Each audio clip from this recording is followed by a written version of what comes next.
Você pode passar a vida inteira dentro da igreja e ainda assim nunca ter entendido o que realmente salva. Essa afirmação incomoda porque toca naquilo que muitos usam como base de segurança: presença, prática e aparência. Mas o problema não é o quanto você está perto das coisas de Deus, e sim se você entendeu o que ele realmente fez. É aqui que a graça do Filho de Deus deixa de ser apenas uma doutrina e se torna um divisor eterno entre salvação e engano. Quando Paulo escreve que o Filho de Deus me amou e assim mesmo se entregou por mim, ele não está fazendo poesia. Ele está demolindo qualquer sistema humano de justiça, mostrando que há algo errado na tentativa do homem de se justificar diante de Deus. Toda tentativa de alcançar a aceitação divina sem essa graça é, na prática, uma rejeição da própria obra de Cristo. O erro não está apenas em negar Cristo abertamente, mas em tentar complementar aquilo que ele já declarou completo. É viver como se a cruz fosse apenas um ponto de partida, e não a base absoluta de tudo. Paulo escreve aos Gálatas porque estava acrescentando práticas da lei à fé, como se a graça não fosse suficiente. E a resposta dele é direta: não anulo a graça de Deus. Pois, se a justiça vem pela lei, logo Cristo morreu em vão.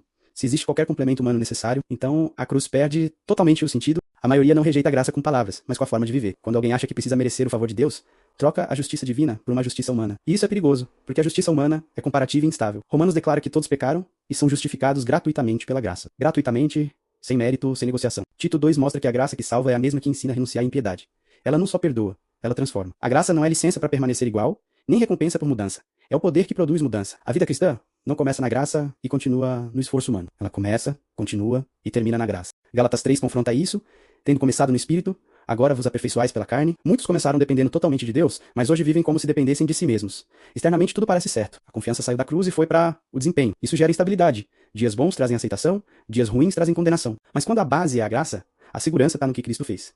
Isso gera uma vida transformada por gratidão. Justificados pela fé, temos paz com Deus e estamos firmes na graça. Firmes, não oscilando. A religiosidade foca no externo. A graça transforma o interno. A religiosidade tenta controlar comportamento sem mudar o coração. A graça muda o coração e o comportamento. Por isso Jesus confrontava os religiosos.